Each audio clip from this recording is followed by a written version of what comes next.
Hello there and welcome everyone. Thanks for joining me yet again.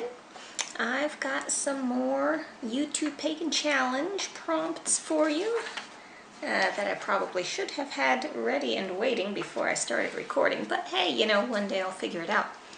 Okay, so we are on week 13, or at least I am on week 13, and the question is, do you use divination and what types?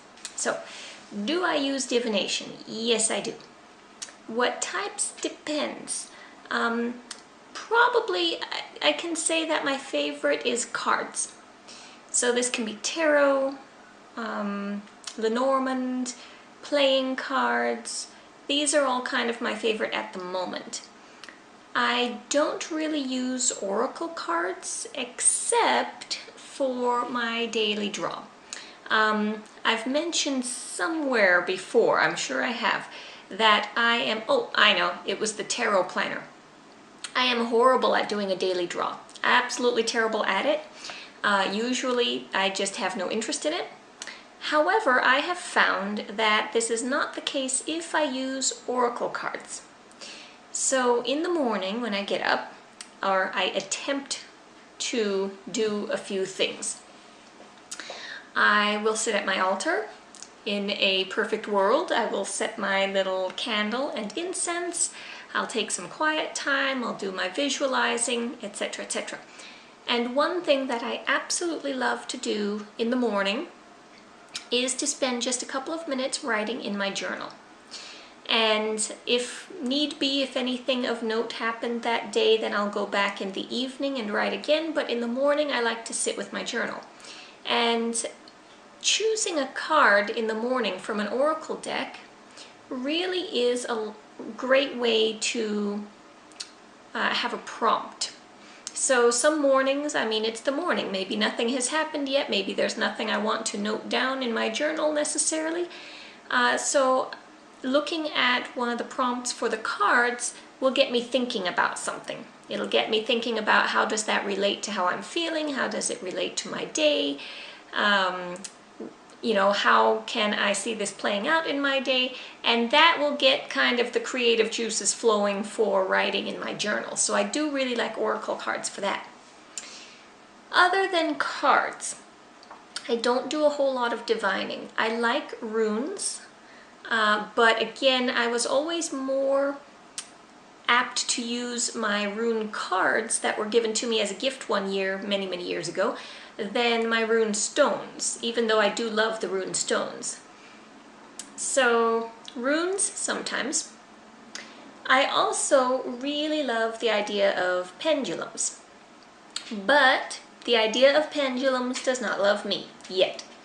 I did have a pendulum at one point. I bought one once that I thought was just so beautiful, and it apparently did not like hanging out with me because it disappeared and never saw it since. So I did not replace the pendulum. I did ask my necklace at one point if it would act as a pendulum for me if need be, and it said yes, so I do have my necklace. And pendulum divining is something that I would still like to do at some point. Scrying, as far as using a bowl of water, or as every witch dreams of, a crystal ball, I would love to do that as well. But again, it's not something that I do currently. Although I could do the water scrying, I just haven't done that. I had planned it for winter nights last year, and I think maybe I'll try it again this year. I think that would be fun. Lastly, the only other thing I can think of right now that I do divination-wise is candle reading, meaning the 7-day candles that come in the glass jars, the ones I use for my hearth candle. Very often when those burn, they'll leave different markings on the glass.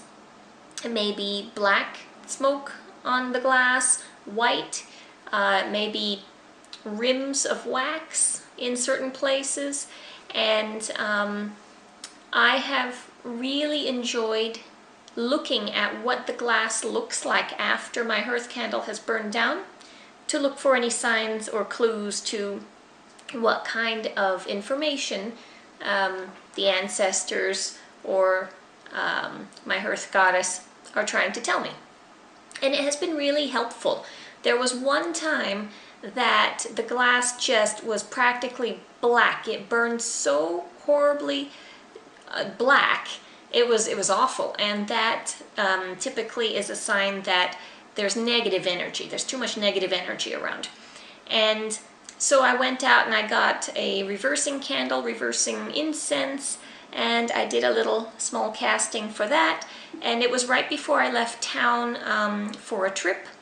So I set it all up, I cleared out my space, I smudged everything, opened out the windows, ran the candle, and when I got home, everything was lovely. Everything was much better. My next hearth candle that I lit, that I burned, was practically clear. So whatever it was that was kind of gumming up the energetic works at that point, I think was cleared out, so that's good. All right, do I divine and what types? Okay, so that's the type of divination tools that I currently use. I know there's a ton more ways. Practically anything is a good means of divination, whatever works for you. So if any of you have any additional ideas or information about divination and what you do, that is always something I love to hear about and would love to see and chat about in the little comment section below the video. All right, thanks very much, and talk to you again soon. Bye.